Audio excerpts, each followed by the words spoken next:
Today's guest will be Tina Booker from the New York City Department of Correction. Please help me and welcome her. Tina! My melanin magic sister. How are you? Wonderful, wonderful. Have a Awesome. seat. You look Thank you beautiful so as much. usual. Thank As you. usual. Before I knock the whole thing down here. Look, nice blue wine. Yes. So let me tell you about the blue wine. The blue wine is actually called Amor Genevieve. You can find it online, but the gentleman who makes it is a young African American man, and his mom was actually a correction officer. Wow. Yeah, so hopefully I can get her in at some point. But if anybody's interested, we're gonna have the information. You could go online and get it. Do you care to partake, or are you too early for you today? Too early. Okay, all right, pass the tea. Yeah, too early on Sunday. It's not communion. No. All right, we're gonna go, but I'm gonna sip on mine. In the That's right. meantime. Go ahead, sis. Mhm. But in any event, thank you again for coming and supporting You're welcome. me. And so, how long have you been with the New York City Department of Correction? 20 years. Not a day longer. 20 years. Yeah, 20 years. 20 great blessed years. And what was your rank?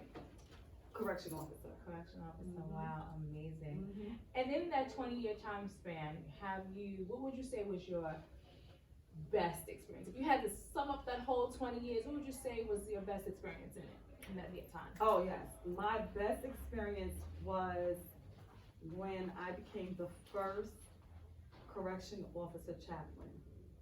Really? I don't even think I know about that. Okay. Exactly. We We have for the past almost 3 years now, since I've been going since February, we have a chaplains unit, something that New York City Department of Corrections has never had for staff. Okay. We've always had religious services Right, and right. we've always had chaplains for the detainees and the inmates, but we've never had chaplains for staff. Okay. And they started the unit approximately almost 3 years now, and we had a head chaplain who's a Buddhist chaplain, Okay. and they asked me to come on board. I sat with the commissioner and they asked would I come on board to start the unit. So it was myself and him for 2 years before they started the wellness center for staff.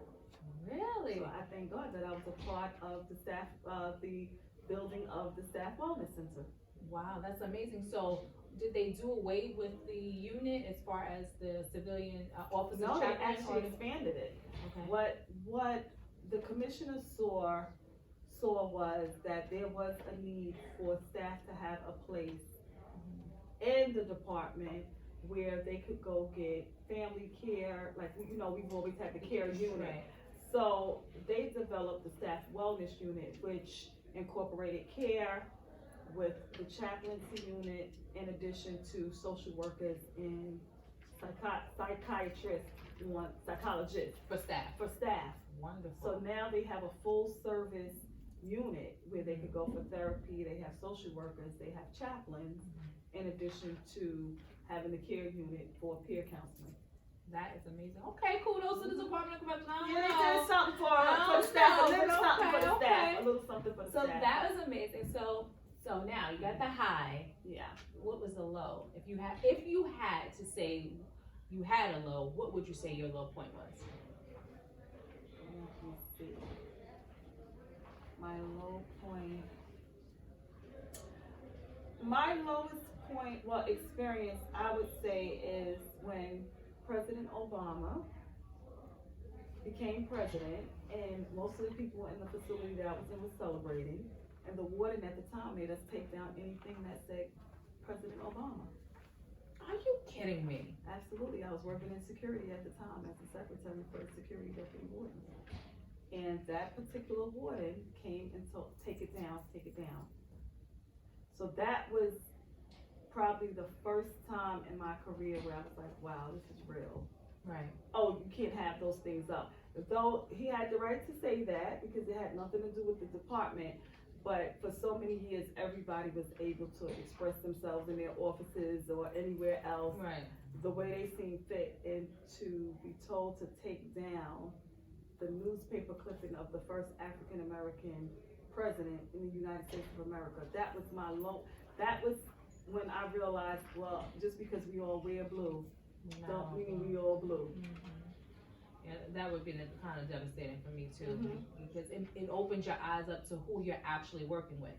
You know what I'm saying? So somebody who you thought was, oh, they got my back, but they're cool. 9 times out of 10, that particular person probably exhibited some type of something, and you just kind And the of brush it off. backstory, absolutely, the backstory behind that was when everybody was getting their dollars and their $5 and was like, go get the first New York Times, buy 5. Here, get this many, because we knew it was history in the making. Right. And then to go to work, and, you know, everybody celebrating, you know, America having a African American, well, he's not, you know, he's Right. mixed, but a black president, Mm-hmm. and then to get to work to be told, put that away or take that down. So that was kind of like very disturbing for me.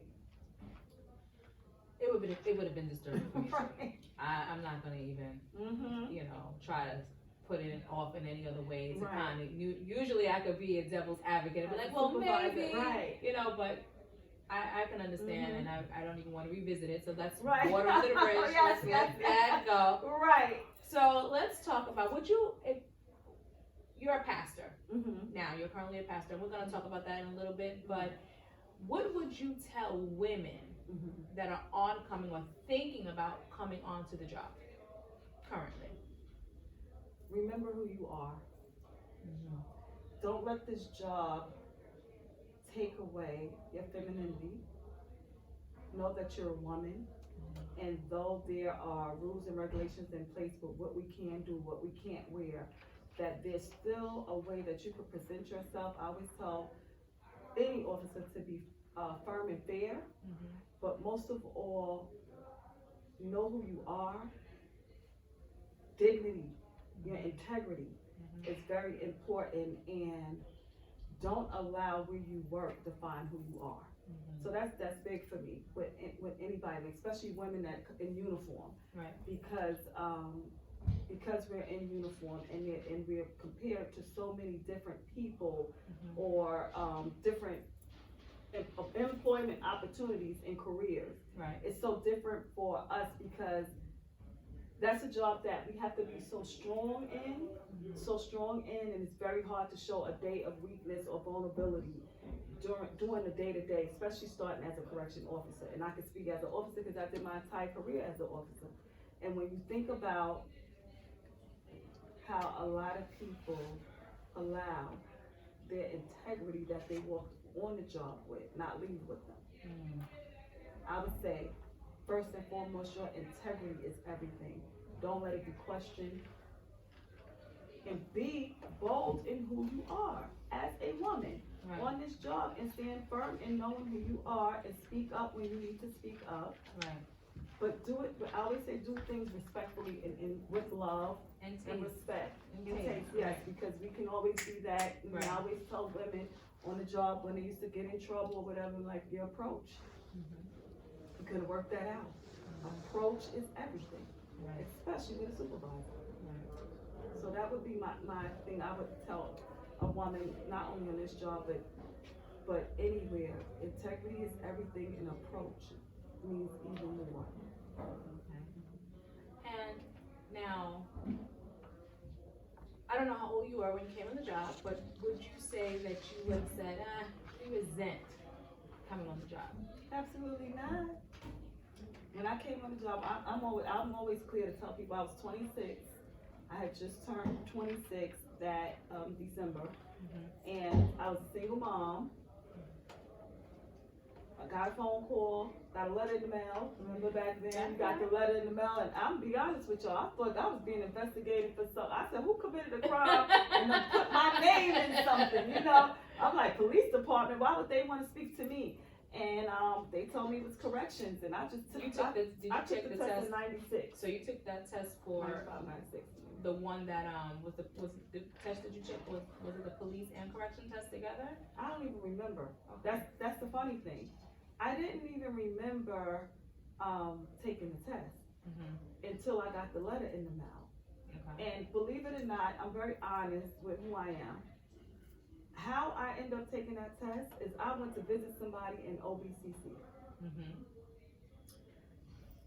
Correction officers were so kind in the visit. They were like, what are you doing here? You suited and booted? Because I worked a day job in an office. Okay. You don't have no, listen, you need to take this test. Uh-huh. And I also was party promoting on the side. So I'm like, y'all gonna come to my party? And I actually formed a relationship with some of the officers. Okay. And he was like, you need to take this test. It's good money. They actually told me to take the test. And I was like, oh, yeah, you're gonna have they're gonna teach you to shoot. All these things they told me. And I went and took the test and forgot I took the test until I got the letter in the mail. Wow. And look how far you came. You took that test. Wow. Got hired. Yes. You passed all the agility, Mm-hmm. came to work, and did 20 years as a career. Listen, you can't make these stories up. No. Now, I think it was in God. stories, absolutely. In stories, let's go back. So, have you ever been assaulted physically at work? Pretty much. What I'll say is, and I'm blessed for this, I have been threatened, Mm-hmm. but never physically harmed Mm-hmm. by an inmate. I would be lying. That's why I said this career, wow.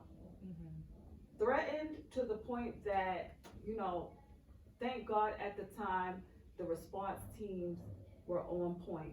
Because I'm telling you, that's what saved me from an irate, mentally ill inmate at the time Mm-hmm. that called me every name he could and said he was gonna pop my neck. Mm-hmm. And he would not move. Big, tall, African American male, dreads down his back, came from court and something didn't go right. Right. Never had a problem with this guy in my housing area, ever. Mm-hmm. Came from court at the same time I was running medication and would not leave from the bubble entrance Mm-hmm. and was threatening me, and I was able to call for help. My partner was able to call for help, and we had a plan. Mm-hmm. When you get on the phone, control room, call him and tell him what's happening right now because he won't go behind it. Mm-hmm. But he did not, he only singled out me. You must have reminded him of whatever. And that's was how going I on. felt. I Mhm. said, if something triggered during his time at court, and then I found out he shouldn't have been in the housing area in the beginning Mhm. because he actually was mentally ill. Mhm. So he kind of was misclassified. Right. But he was so quiet, I would have never picked up on it anyway. Right. Until the day he threatened my life. And they came and they had to escort him out. But he was very serious about what he wanted to do to me. So as far as anybody physically touching me, no. Wow. I don't know if I would have did the 20. You would have did it, girl. You would have rubbed that rub right off your back. Yeah, but maybe. you know. I might have got suspended. I don't know. That Brooklyn Yeah. because that's another. I'm a firm believer. I want to go home the way they told us. You want to go home the way you came in here. Right. And my thing was, I'm never going to let anybody hurt me and not defend myself. So maybe the way I defend myself may not be the way they say I should defend myself, but as a woman, Right. all I'm thinking about is I want to get home to my daughter. Right. So by any means, I've always said that in my 20 years, I'm going home. Mm-hmm. That was one of my affirmations. Every day. I'm going home. Okay. So, All who right. knows? We have so much to talk about. So I want to get into what happens when the blue comes off with you, because I know you have a lot to say. So, and we definitely can't cover Right, everything, yeah. but just touch on some of the bases. I know you do work with the kids. I know we have you're my Melanin Magic Oh, sister. good. We can Yes, talk about that. yes, So sister. just touch on a little couple of things that you have working on since you've been retired thus far. Yes, well, when the blue comes off, and when it completely came off, Mm-hmm. I always tell people I'm a wife and a mom first Mm-hmm. before anything. I love my family, many sacrifices for my family, as most of us women do in blue. Mm-hmm. So first and foremost, I always go into wife mommy mode to make sure my family is okay. And that's something I learned in the midst of our career, Right. when to really take the blue off and not take it home. Right. Also, yes, I pastor, and I love that. That's the part I love as a minister. I know pastor is the title, but evangelizing is what I love to do. Is spread the word of God and be there for people. Mm-hmm. So I'm a people person, and I'm a giver. So that's why I created Radical for Kids, which you talked about. That's my nonprofit organization, and we're 501c3. We truly recognize we're not a bootleg nonprofit. When people say, "Oh, you're a nonprofit," but Right. yeah, I worked very hard to get us to be a 501c3, Incorporation for nonprofit, as a nonprofit organization. And I developed and founded that program from being a correction officer. I was inspired by watching the gifts and talents of some of the younger incarcerated inmates, where it's like they're here now, but what if they had a safe space prior to, right. And my motto is always being proactive, not reactive, because I find that a lot of times we react, but if we're proactive, we're able to create these things prior to these situations happening. Right. So I wanted to do something to be proactive with becoming a resource. Okay. More so, you know, everybody knows what their gifts are and how they can help with their communities or businesses or whatever. But I know that I've always wanted to be a resource to help somebody go further or get further. So we started Radical for Kids, which is creative and performing arts program, because I love the arts. Look, Right. you know, listen, you know, look, your mom had you in stuff early, right? She signed a dotted line, get out there, act, sing, whatever you want to do. Right. And I just think that young people they are able to express themselves creatively, and when they're able to really show what their gifts, talents, and abilities are, it keeps them out of harm's way. But see, that's the thing. Back when we were growing up, there were so many different opportunities. New York Kids on Stage, all yes, these I was different at City Kids. City Kids, right? So we Yeah. have all of these different art programs. They don't have that They don't anymore. have The it. kids, they're becoming more close. I don't want to say hermit, but they're just falling in the game. That's it. They don't even go outside. They No. don't even know. Listen, I could still jump double dutch. Like Right. they don't Right. want to do nothing. No. And you know, when you're a parent and you're not, and you're working and you're not at home and you're just letting the TV and you're letting the video games and the Raise your phones children. trying to babysit your kids, because there's nothing, you can't say, well, go to the community center, go to the rec room. And it's nowhere they could go. And we Right. pay hundreds and thousands of dollars to have our children in these programs. And with my daughter, early, when I realized she was playing like a play piano by ear, I was like, we gotta do something about this. So I automatically put her in a program for creative and performing arts. It cost us, but it was worth the sacrifice. And I did that for her until she was coming out of middle school. And when she applied for one of the schools for gifts and talents and all, and she got accepted, then I didn't have to pay anymore and she could go further. But I wanted to do something for parents who weren't as blessed as me to be able to stretch those extra dollars for her to be theatrically trained or mute. And I'm like, Radical for Kids would be perfect, that we would get volunteers to come and help these children with their gifts and at no cost to the parent. With all I ask for parents to do is volunteer time. So that's where Radical for Kids came from. And Full of Faith Christian Center was founded in 2015. I was installed as the pastor of that great ministry, and I love my small little ministry. I love them, and I just knew that it was time to do more even in ministry, because I'm a woman who's been through a lot of things, and I just wanted to help people and inspire them the way I felt that God has always been there for me, but I wanted to make myself available for whatever it is He had assigned for me to do for all His people. And life is just not about me. So ministry has been a great thing. Though it's challenging, because it's a lot of pain. A lot of people are hurting. It's a lot of pain. And how do you minister to that with this day and age? Everything's on social media, everything. So ministry is great, and Melanin Magic, Melanin Sisters United, which we are sisters in.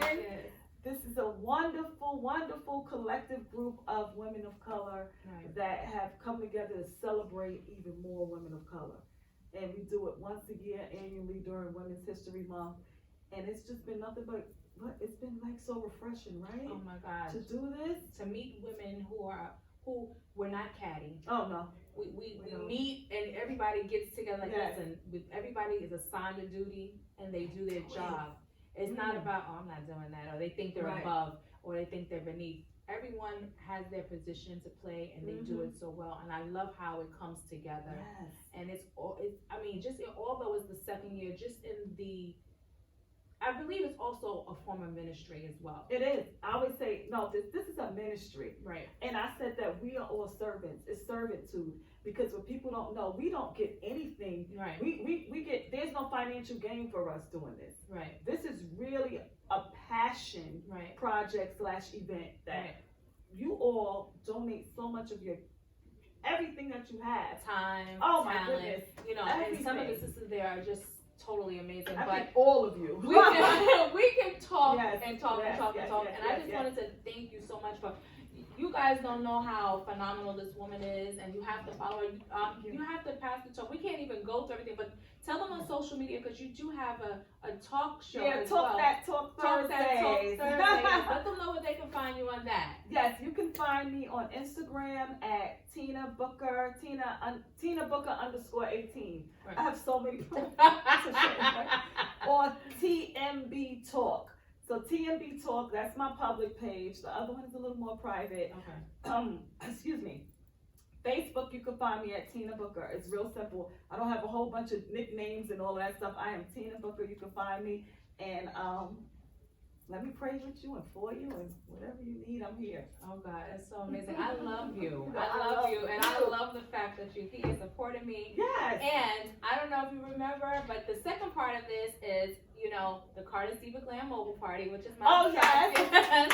So Yes. today, the second half of this little talk is that you're gonna go out to the trailer, honey. Okay. We have some makeup artists out there. Help me get this all the way together. No, but you are together. You came Yeah, prepared. but I'll You take came more. prepared. I'll take a little more. A little nip and tuck and pick and pluck, right? I like that. You better look. You better capitalize on that. Put that on the t-shirt. Oh, okay. I need to ink it right. Yes, ink that. Okay. And they're gonna go out there. They're gonna beat your face, and you're gonna hang out there, and we're gonna get some shots of you later. But again, thank you so much No, for thank coming. you. Thank you. Hey, this is wonderful. Hello, everyone, and thank you for tuning in. I just wanted to share with you that this video was recorded using my iPhone. I actually had a production team who unfortunately did not do the right thing and record my series in the proper light. There was no audio, and because there's no audio, I could not utilize the footage that they provided. So with that being said, the next go round will be much better. But I felt that these stories were just way too important not to share with you. So I hope you enjoyed it. Thanks.